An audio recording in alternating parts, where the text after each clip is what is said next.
When we think about building wealth, our minds usually jump to all the things we think we should be doing, right?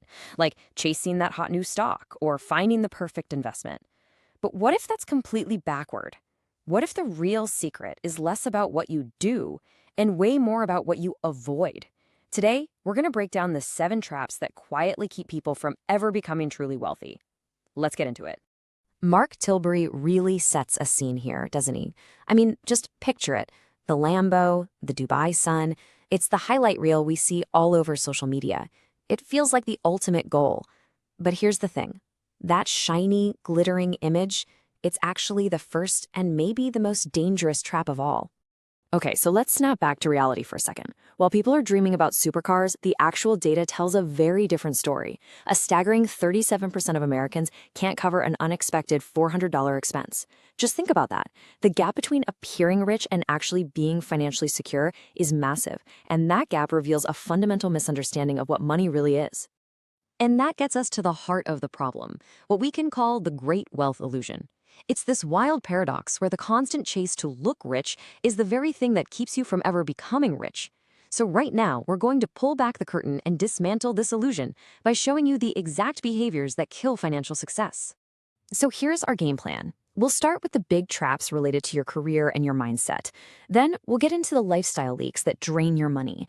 After that, we'll cover the things that block your growth. And finally, we'll lay out the actual path to real, sustainable wealth.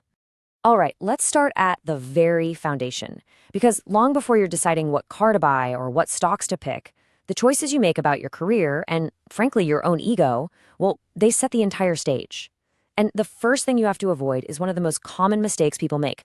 This brings us straight to trap number 1, working for money instead of skills. This slide lays out a critical choice we all face. Path A is the default path. You chase the highest salary you can get right now. It feels safe, right? But your income almost always hits a ceiling.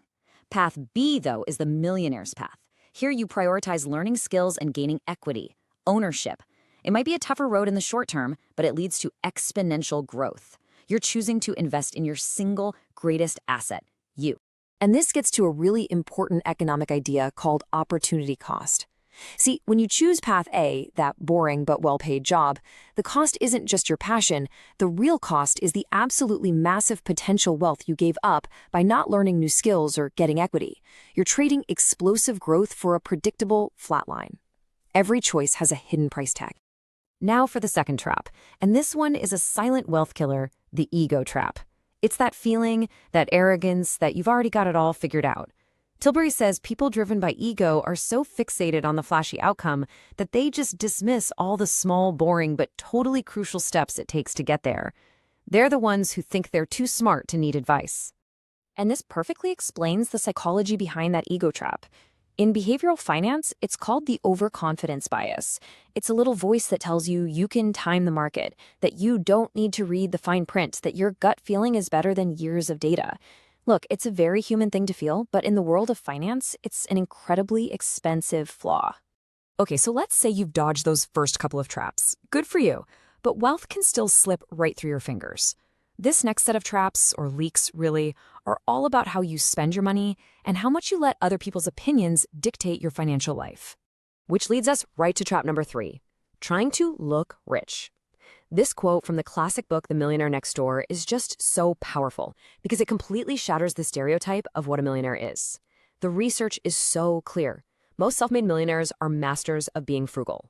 They get way more satisfaction from owning assets that go up in value than from showing off stuff that loses value. So that begs the question, why do so many people fall for this luxury trap? The answer is trap number 4, following the herd. We are hardwired to follow the crowd. It's a survival instinct. But in the age of social media, the crowd is constantly showing off designer clothes and fancy vacations, creating this insane pressure to keep up. Following the herd feels safe, but when the herd is marching toward a cliff made of debt, it's a total disaster. The 5th trap you have to avoid is playing the blame game. Tilbury uses this amazing analogy of a magnifying glass versus a mirror. When things go wrong, do you reach for the magnifying glass to analyze and blame everyone else? The government, your boss, the rigged system? Or do you pick up the mirror and focus on the one thing you can actually control, your own thoughts and your own actions? This ancient proverb just nails the point. Blaming other people is a dead end. Blaming yourself, well, that's a step in the right direction, but it can also lead to getting stuck. But true ownership, where you blame no one and simply take responsibility for your next move, that is the mindset of people who have already won.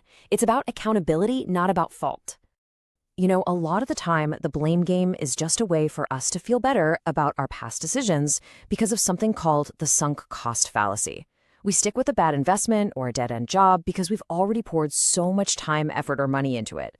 Admitting we made a mistake is too painful, so instead we blame something external, and tragically, we keep throwing good money after bad. This brings us to our final section, the growth blockers. See, you can have the right mindset, you can have the right spending habits, but if you're stuck in neutral, you will never build momentum. These last two traps are all about what keeps us from taking action and breaking free. Trap number 6 is staying static, just being stuck in your comfort zone. And the psychological reason for this is a powerful force called loss aversion. Our brains are literally hardwired to hate losing. The research shows that the pain of losing $100 is twice as powerful as the pleasure of gaining $100. And that fear of losing what we have, keeps us in safe jobs and safe lives, and it stops us from ever having the chance to win big. Mark Tilbury's own life is just a perfect example of how to overcome this. His whole journey was a series of deliberate steps out of his comfort zone. Every single move, from becoming an apprentice, to starting a business with a bank loan, to launching a YouTube channel at age 53, it was all about systematically pushing his own boundaries. It proves that breaking free isn't one giant, scary leap. It's a process you can repeat over and over. And the 7th and final trap is drowning in too many inputs. In our world today, everybody has an opinion about what you should do with your money. You've got friends, family, and 1,000 gurus online all pulling you in different directions. And it just creates this state of complete cognitive overload. And the result of all that overload? Decision paralysis. You get so stuck analyzing every single possible option that you end up choosing none of them. The solution? Tilbury says you have to be absolutely ruthless about cutting out the noise. Figure out your end goal, and then only listen to the expert advice that actually aligns with that specific goal. It's about the quality of advice, not the quantity. So, we've walked through the 7 major traps to avoid. But the real takeaway here isn't just about dodging problems. It's about fundamentally shifting how you think. Let's wrap this up by recapping the key mindset shifts you can start making today. It really all boils down to these 3 powerful shifts. First, move from just chasing money to creating real value through your skills and through ownership. Second, swap out that ego for some humility and always stay open to learning. And third, trade the blame game for radical accountability by picking up the mirror, not the magnifying glass. These aren't just financial tics, they're principles for a much more powerful life. And that leaves us with one final and really important question for you to reflect on. We all have these stories we tell ourselves about money, about success, about what's possible for us. So what is the one limiting story you've been telling yourself? And what new story can you start telling right now to begin your own journey to real wealth?